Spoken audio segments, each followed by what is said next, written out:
Olá, meus amigos. Estamos aqui para mais um episódio do Envisionar Podcast em parceria com a Rádio Transmundial e nessa série nós estamos falando sobre a conexão entre discipulado e liderança. E a pergunta de hoje, com a qual eu quero começar, é: quanto tempo vai durar o que você faz na liderança? Essa realmente é uma pergunta que me incomoda muito, porque ao longo do tempo, quando eu olho para aquilo que eu já fiz ao longo de 43 anos de ministério, tem uma porção de coisas que ficaram pelo caminho. Tem coisas que eu fiz que eu até vibrei na época e foram interessantes, importantes, mas que ficaram para trás, não tiveram continuidade, não se renovaram e não deram consequência a todo aquele esforço que eu coloquei. E muitos de nós vamos passar por isso, talvez todos nós vamos passar por isso. Fazer coisas que efetivamente não terão continuidade. E aí isso me fez então refletir ao longo do tempo, fazendo um balanço de tudo que eu já fiz, tudo que Deus deu a oportunidade de fazer, sobre quanto tempo vai durar o que você faz na liderança. Bom, quando a gente começa a refletir sobre essa pergunta, indubitavelmente a gente precisa pegar tudo que a gente fez e colocar na balança. Quais foram as coisas que efetivamente eu fiz que, mesmo depois que eu saí daquele lugar, continuaram? Quais são as coisas que eu fiz que dependiam de mim, eu é que puxava aquilo, que arrastava aquilo, e depois que eu saí, o pessoal falou: gente, ele foi embora, pode voltar tudo ao normal, aquele maluco, né, não vai atrapalhar mais a gente. Ou, efetivamente, que são coisas que eu fiz porque eu tinha interesse, mas que não terão durabilidade. Bom, eu creio que você já imagina qual é a resposta a essa pergunta. Quanto tempo vai durar o que você faz na liderança? Isso tem relação direta com o discipulado. As coisas que eu fiz na liderança e que tiveram durabilidade, elas estavam diretamente relacionadas a um investimento na vida de pessoas, ao discipulado de pessoas e à multiplicação dessas pessoas, mesmo quando eu já não estava mais lá. E quando a gente olha para isso, a gente pode entender que o discipulado expande a visão do líder. O discipulado faz com que a gente olhe para a balança quando a gente avalia tudo que a gente fez ao longo da vida, seja isso 43 anos, como é o meu caso, ou um ano, ou 5 anos, ou 20 anos, talvez no caso de muitos de vocês, não importa quanto tempo, mas a perspectiva é que quanto mais cedo na minha vida, no meu ministério, eu entender como eu posso expandir a minha visão para trabalhar em algo que seja duradouro, maior efetividade o meu ministério vai ter. Menos tempo eu vou gastar com uma porção de coisas que não interessam, que não multiplicam e que efetivamente não geram resultados no longo prazo. É interessante que quando a gente olha para Jesus, ele fez uma infinidade de coisas, né? Desde pregar para as multidões, ir em festas, curar, expulsar demônios, etc. Mas aquilo que gerou durabilidade para o ministério de Jesus, obviamente além da cruz, foi o investimento nos discípulos. Foi aquilo que ao longo do tempo fez com que o ministério dele se multiplicasse, a igreja se expandisse e as pessoas fossem alcançadas.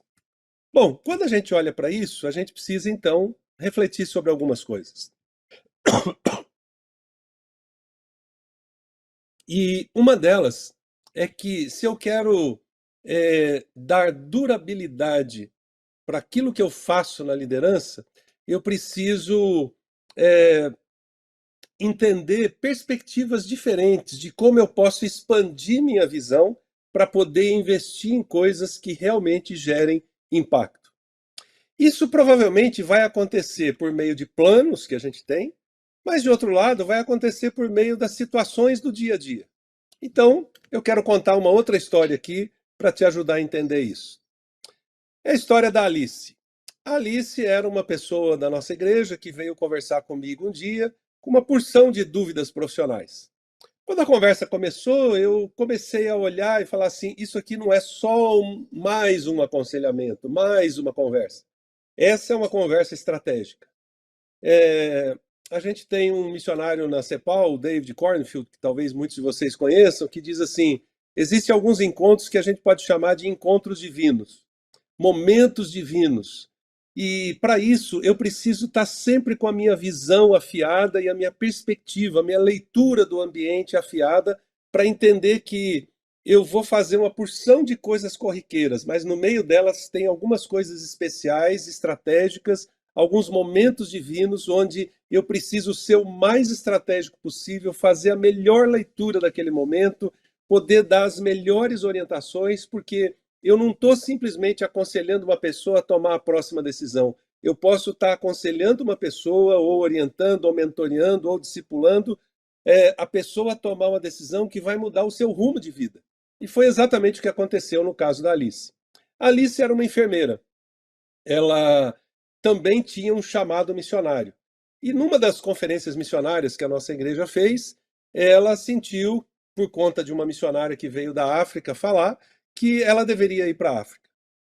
Bom, mas ao mesmo tempo, a Alice era apaixonada por pesquisas científicas. E quando eu comecei a olhar na conversa a junção de tudo isso, eu falei assim: me parece que num primeiro momento essas coisas não se conjugam muito. Porque você tem uma profissional, bom, essa profissional pode se tornar uma missionária bem efetiva lá na África, que vai precisar de enfermeiras, etc. Ela já tem uma paixão e um chamado para a África, legal, mas esse negócio de pesquisa científica aqui não combina com tudo isso, porque se ela fosse missionária lá no interior da África, é, dificilmente ela vai conseguir fazer pesquisas ou aperfeiçoar ah, as suas habilidades profissionais. Foi aí que eu, naquele momento de conversa, pedi para Deus: Deus, ajuda a conjugar tudo isso aqui na minha mente, e que palavra estratégica, que palavra de sabedoria, que orientação a gente precisa refletir. Não vai ser numa conversa, talvez vão ser em mais conversas, mas que direcionamento a gente pode juntar tudo isso? Bom, aí surgiu um outro fato ao longo da conversa. Pelo fato de ela ter essa paixão por pesquisas científicas, ela me comentou assim: Ah, Josué, puxa vida, se eu pudesse, vai ter um mestrado nessa área, na Fiocruz, que é uma das organizações mais respeitadas do país, e meu sonho seria fazer esse mestrado. Falei: opa, agora saiu mais um ponto fora da curva aqui.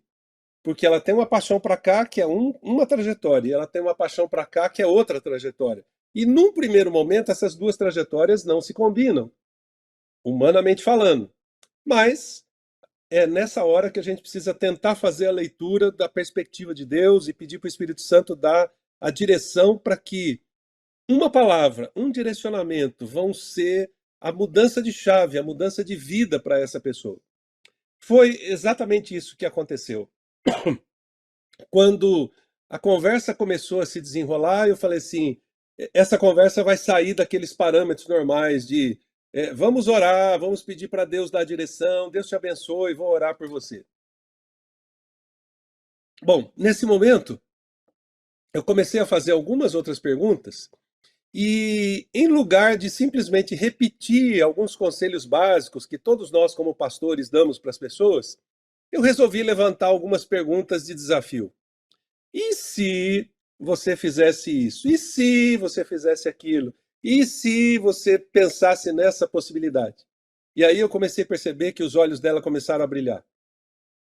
E eu falei assim: bom, me parece que esse caminho mais usual de Deus te chamou, vai para a África, faça um excelente ministério, plante uma igreja, etc., esse não era o caminho da Alice. E aí, num determinado momento, quando a gente começou a considerar a hipótese dela realmente fazer um mestrado, eu percebi que os olhos dela brilhavam muito mais. E aí eu brinco que me bateu um momento pentecostal naquele momento, e eu falei para ela assim, falei: bom, são duas vagas, né, para 500 candidatos do Brasil inteiro. Eu falei assim: posso orar agora para que Deus decida só quem vai ser o segundo colocado? Sabe aquela pergunta ousada que você faz, que você mesmo olha e diz assim: peraí, o que eu acabei de falar aqui, né? E ela deu uma tremida na base e daqui a pouco, com confiança, ela falou: pode, né? Pode orar. E eu orei, sinceramente, naquela hora. Eu falei: Deus, aqui está uma pessoa que pode ser estratégica no teu reino, pode fazer uma tremenda diferença em áreas que a gente nem imagina.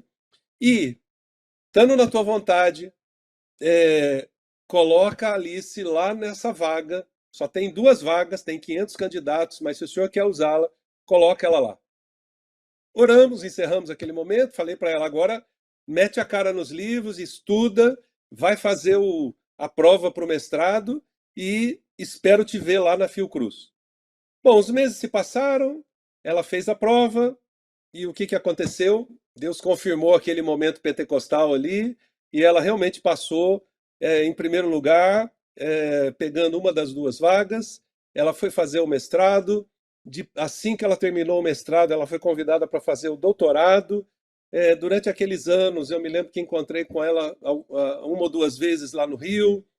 Numa das primeiras vezes, ela estava até meio que chorando, falando: só tem eu de crente lá. Eu falei: pois é, Deus é tão misericordioso com aquele pessoal que mandou você lá. É para você ser discípulo lá e fazer outros discípulos e fazer diferença.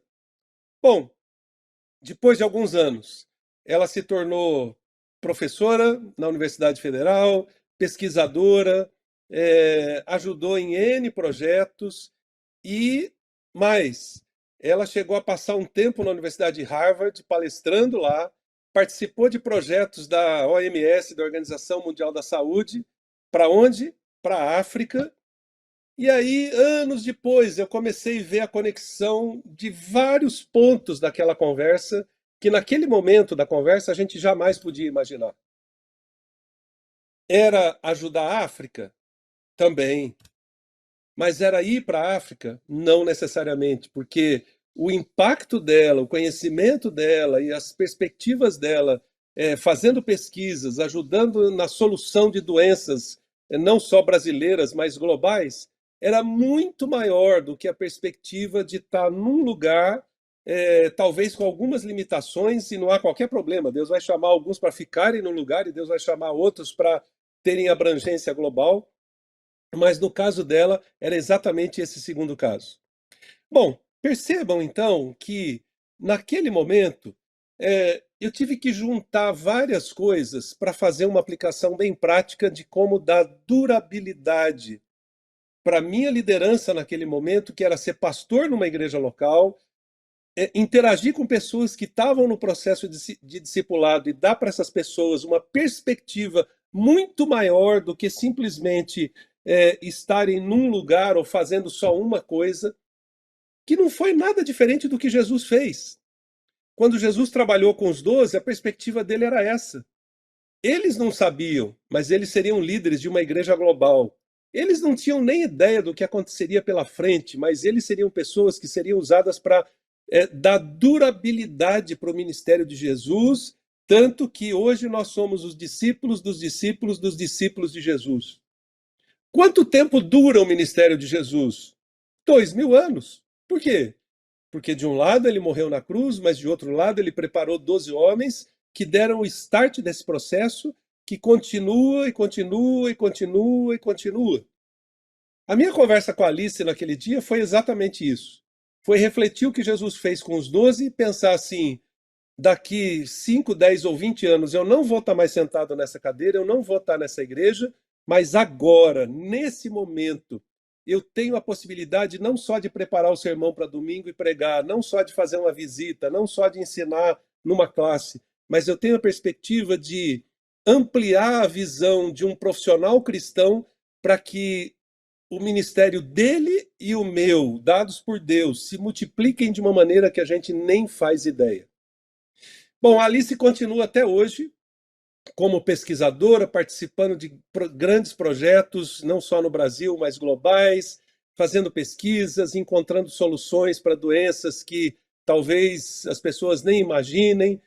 Durante a pandemia, eu me socorri com ela inúmeras vezes para ajudar pastores e líderes sobre o que a gente fala para eles, qual é o impacto, etc. E, indiretamente, ela abençoou a vida de milhares de pessoas por meio de orientações que a gente deu para pastores, líderes, igrejas e assim por diante. Bom, o que eu quero dizer então com isso? É que quando você dá a perspectiva para as pessoas do chamado delas, com a visão, com a perspectiva do discipulado, o uso dos dons e a capacitação que elas podem ter, isso vai dar durabilidade para o ministério delas e para o seu. E isso vai fazer com que o seu ministério se multiplique de uma maneira incrível e inimaginável. Então, espero que você tenha entendido isso e que você saiba fazer a leitura de momentos estratégicos como esse, para que o seu ministério tenha uma durabilidade que você nem pode imaginar. Espero ouvir falar da sua história e deixo aqui novamente a recomendação no livro Discipulado que Transforma, que vai te ajudar a implementar esses conceitos de uma maneira bem prática. Até o próximo episódio e que Deus te abençoe.